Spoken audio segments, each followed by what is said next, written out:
What if I told you that the way you've been having sex your entire life is the very reason you're struggling with it now? Not because you've aged, not because you're broken, but because no one ever told you that the rules change? Let me introduce you to Harold. Harold is 72, retired, kind, recently divorced. And after years of silence, he finally met someone. Someone who made him feel alive again. He laughed, he felt hope. And when the moment came to be intimate, his body didn't cooperate. He panicked. She pulled away. And Harold never tried again, not because he didn't want to, but because he thought it meant he was finished as a man. And Harold isn't alone. I've met men in their 60s, 70s, and 80s. Strong men, wise men, men who built families, companies, and legacies who now suffer in silence, ashamed, disconnected, convinced that their best years are behind them. But here's what no one tells you. Sex doesn't stop because you get old. It stops because you try to do it like you're still young. I'm Dr. James, a urologist and men's health specialist, and for over 30 years, I've helped men rewrite their story, not just in the bedroom, but in their lives. And in today's video, I'm going to reveal 5 powerful life-saving truths about sex after 60 that most men will never hear. The first secret can rescue your confidence. The second could literally save your life. And the final one, it may be the only thing, standing between you and a heart attack. So if you've been frustrated, ashamed, or quietly wondering what happened to the man you used to be, stay with me, because the problem isn't you. The problem is no one ever showed you how to thrive in this next chapter. Let me ask you something personal. When was the last time you felt fully connected during intimacy, not just physically, but emotionally? When touch wasn't a test, but a conversation. For many men past 60, that feeling has faded, and what fills its place is silence, shame, and confusion. You see, most men are never told this. After 60, spontaneity becomes your enemy, not because you're weak, not because you're broken, but because the game has changed and no one gave you the new playbook. When you were younger, intimacy could happen anywhere, anytime. Your body responded like clockwork. You didn't have to plan, you didn't have to think. But now one missed moment can unravel your confidence. One failed attempt can spiral into months or even years of withdrawal. I've seen it more times than I can count. Men walk into my office with shoulders slumped, eyes down, trying to laugh off what happened. They say things like, it's just stress or probably just age, right? Doc, but behind the jokes is heartbreak. Take Gerald, he was 69, active, sharp. After years of being alone, he met someone. Their chemistry was real. But one night when things turned physical, he froze. His body didn't respond the way it used to. And instead of pausing, instead of preparing, he panicked. He made an excuse, left early, and never called on her again. Not because he didn't care, but because he was mortified. He later told me that night, I didn't just lose the moment. I lost something in myself. I felt like I wasn't a man anymore. That is the quiet cost of clinging to old rules in a new chapter of life. And Gerald isn't rare, he's common. Across the country, thousands of men are quietly pulling away from their partners, from themselves. They avoid intimacy. They stop initiating. Some even fake headaches, yes, men too, just to avoid the fear of failure. And it gets worse because intimacy isn't just about sex. It's about connection. And when that emotional closeness starts to fade, a new kind of distance grows. You stop holding hands. You stop touching. You stop laughing. You stop trying. And as that distance expands, so does resentment, so does loneliness, and worst of all, the belief that maybe your best days are behind you. But let me tell you something no one else will say out loud. Losing spontaneity is not the same as losing intimacy. What worked at 30 was fueled by biology. What works after 60 must be built on intention. Planning doesn't ruin the moment, it protects it. In fact, planning tells your body, your partner, and your heart, this matters. And more importantly, it gives you a chance to do it safely. Because here's the part most men ignore, at their own risk. I've had patients land in the emergency room because they tried to prove themselves without preparing their body. They skipped their blood pressure meds. They took an enhancement pill they saw on late-night TV. They poured a second glass of wine to set the mood, then collapsed. A stroke, a heart attack, a sudden drop in blood pressure, all because they treated sex like it was still 1982. Oh, But your body now is not your 30-year-old body. Sex after 60 is exercise. And just like you wouldn't run a marathon cold, you shouldn't approach intimacy the same way you used to. In fact, I've counseled widows whose husbands died during intimacy, not because they were too old, but because they were too proud to slow down.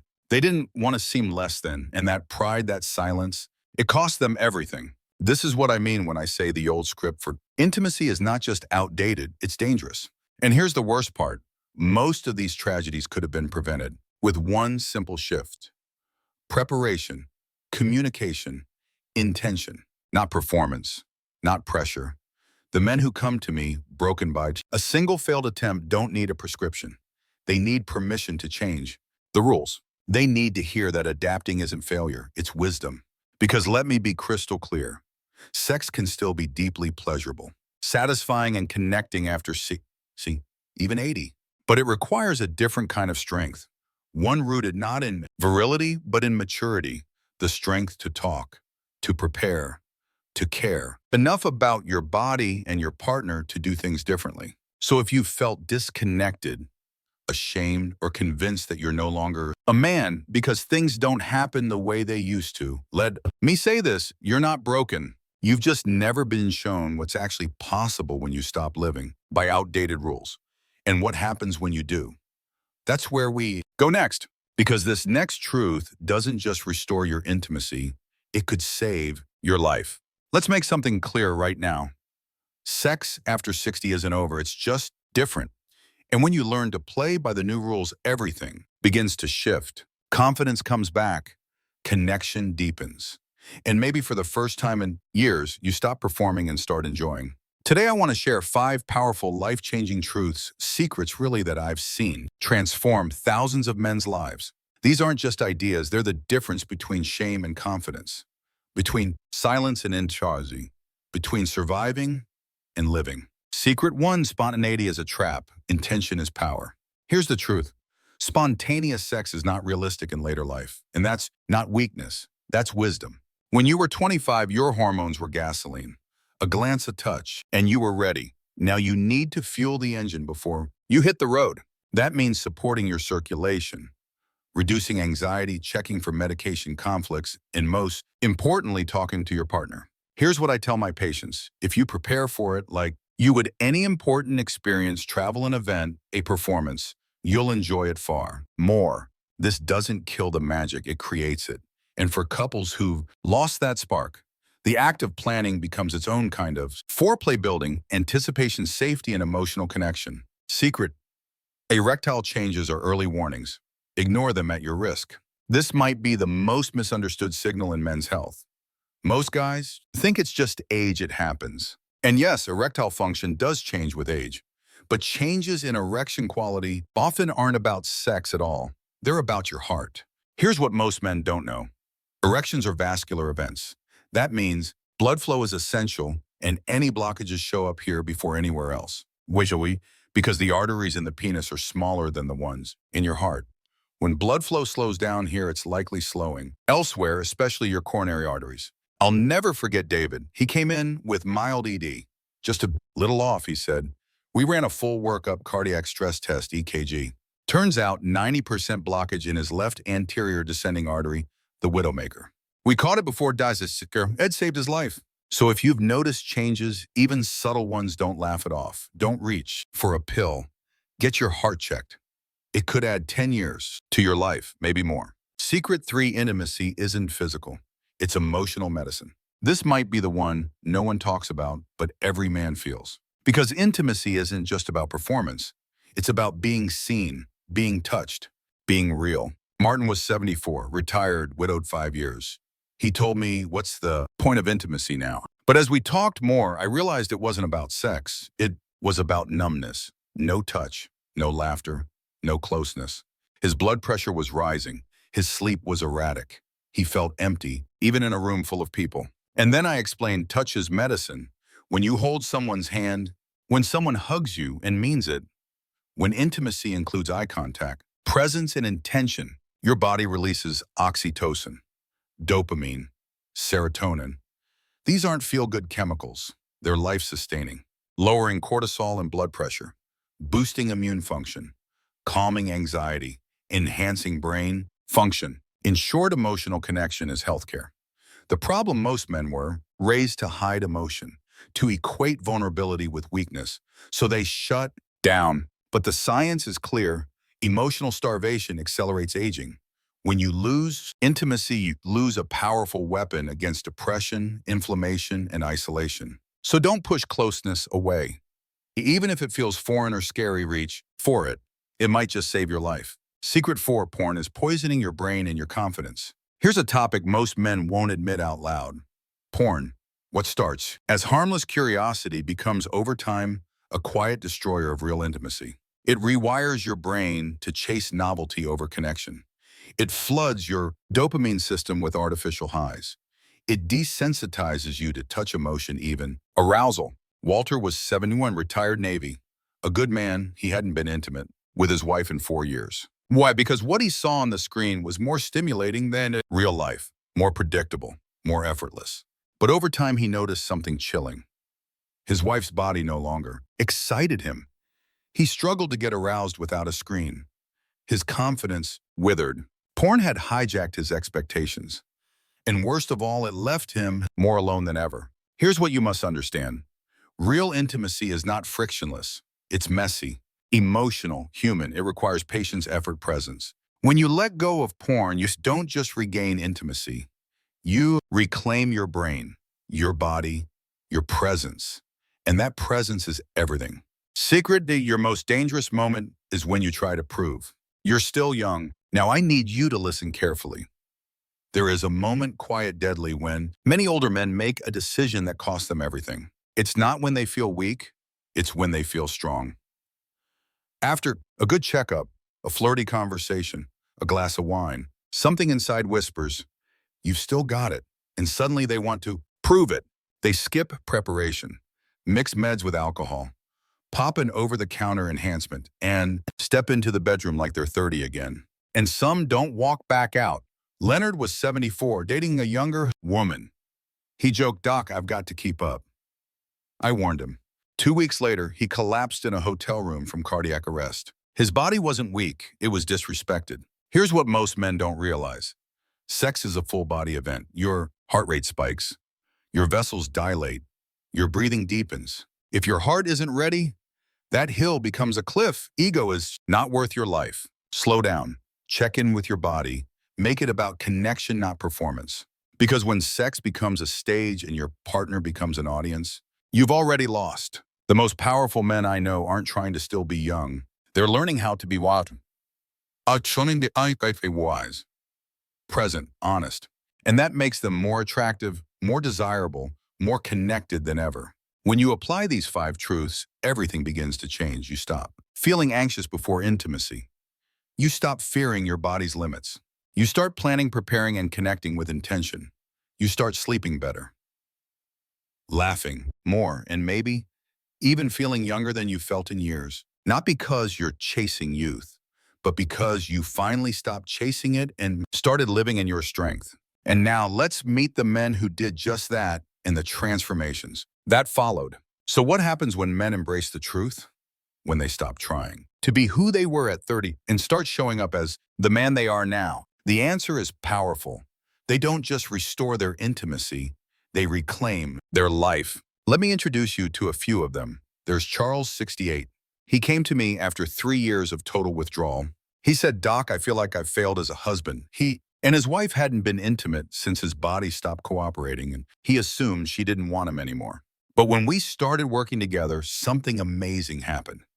He didn't start with pills. He started with a conversation. He told her how he felt, the shame, the silence, the fear. She cried, not because she was angry, but because she had felt the same way. Together, they rebuilt. They scheduled time for touch, not sex. For connection, not pressure. 3 months later, he came back glowing. Not only was his performance stronger, his blood pressure had dropped. He was sleeping better, laughing more. He told me, "I don't feel 30, I feel real." Then there's Joseph, 72. He lived alone, widowed, convinced his intimacy years were behind him. He had no partner, but he had a therapist, a body, and a deep hunger to feel again. We focused on self-connection, massage, breathwork, reflective touch. Not just arousal, awareness, emotion, compassion. And Joseph began to feel something he hadn't in years belonging. Not in someone else's arms, in his own skin. His sleep improved. His stress dropped. He began walking more, eating better, engaging socially. He wrote me 6 months later, I thought I was too old for touch to matter. But what I really needed was to matter to myself. These are not outliers, they are proof, and science backs them up. Here's what research shows: oxytocin released during affectionate touch improves cardiovascular health and lowers stress. Men who maintain regular emotional intimacy live longer with up to 23% lower mortality rates. Even brief, consistent physical contact lowers cortisol and boosts immunity, especially in seniors. And emotional isolation, it's now classified as a risk factor as deadly as smoking. This is not fluff. Intimacy is preventive medicine. And when men remove porn talk openly, stop trying to prove themselves, and start preparing with intention, results follow. Consider Amir, 66. He had been watching adult content nightly for over a decade. He told me, it's just easier, no rejection, no mess. But Amir also felt numb, detached from his wife, unable to climax, without a screen. We built a plan, a detox, 30 days off all visual stimulation, touch-focused sessions with his wife. No pressure to perform, just rediscover what real closeness felt like. Week 2, he panicked. Week 3, he cried. Week 5, he kissed his wife and felt desire without a screen for the first time in years. He told me it was slower, but it was real, and it lasted. Today, Amir and his wife don't just have sex again. They hold hands, laugh, talk, and that was what he missed most. You might be wondering, what if I've waited too long? What if my partner's not open? What if I'm alone? Those are valid fears. But here's the truth. It's never too late to reconnect with your partner, with your body, with your heart. Even small steps change the landscape. A 10-minute honest conversation, a shared walk without phones, holding your own hand and meaning it. These aren't weak gestures. They're brave ones. And they create ripples, emotional, neurological, hormonal, that lead to lasting change. Let's talk expectations. Most men think, if I can't get hard like I used to, I've lost it. But here's what matters more. Do you feel safe? Do you feel seen? Do you feel wanted? Not just physically, but emotionally. Performance is temporary. Presence is everything. And for many men, results begin to appear within weeks. Stronger morning erections, reduced performance anxiety, more fulfilling, slower, emotionally rich intimacy, repaired trust with partners, improved overall health metrics. Why? Because the body responds to truth, not pressure, not performance, truth. And let's not forget, some men don't have a partner, but that doesn't mean they can't experience intimacy. Intimacy is not about another person. It's about connection. First to yourself, then to others. And whether through therapy, journaling, sensual self-care, or emotional healing, you can reclaim that connection. Touch is still yours. Emotion is still yours. Healing is still possible, even now, especially now. So if you've felt broken, if you've felt ashamed, distant, uncertain if there's anything left for you, look at these men. They didn't find magic. They found maturity. They didn't chase youth. They chose presence. They didn't stay silent. They spoke up, and everything changed. In the final section, we'll tie all of this together so you leave not just informed, but empowered. Because knowledge isn't transformation, action is. Let's pause for a moment and take this in. You've just heard 5 of the most important truths about sex, aging, and male vitality that most men will never hear. Not from their friends, not from their doctors, not even from their partners. But now, you know that spontaneity isn't the standard anymore, and that planning isn't a weakness, it's a form of love. You know that erectile dysfunction isn't just a bedroom issue. It could be your heart asking for help. You understand that emotional connection isn't a luxury, it's a biological need. You've seen that porn doesn't just entertain, it rewires your brain to reject what's real. And you've learned that the most dangerous moment isn't when you feel weak, but when pride convinces you to prove you're not. These aren't tips. They're turning points. And now you face a decision. You can go back to silence, to hoping things will just work themselves out, to shrinking, hiding, pretending. Or you can step forward, not as a man trying to reclaim the past, but as a man ready to own his future. A man who chooses clarity over confusion, preparation over pressure, connection over performance, presence over pride. I've seen what happens when men make that choice. They get healthier. They live longer. They reconnect with their partners and, more importantly, with themselves. They laugh more, sleep better, love deeper, and they realize something remarkable. Their best years weren't behind them. They were just waiting for them to finally show up as who they really are. So if you're watching this wondering, is there still time for me? Let me answer that clearly. Yes. If you're breathing, there's time. If you're hurting, there's healing. And if you're listening, it means you're ready. So talk to your doctor, talk to your partner, talk to yourself, and stop surviving in silence. Start living on your terms with wisdom, with connection, and with courage. And if this message spoke to you, if it made you feel seen, hopeful, or simply less alone, here's what to do next. Hit that like button. Leave a comment below, type "I'm ready" if this hit home for you. And subscribe to HR Healthy, because this is just the beginning. We're building something here, a space where real men get real answers, where health isn't a secret, where aging isn't a curse, where silence is no longer the default. Your second chapter doesn't start when you feel young again. It starts the moment you stop chasing youth and start choosing life. And I promise you this, it's worth it.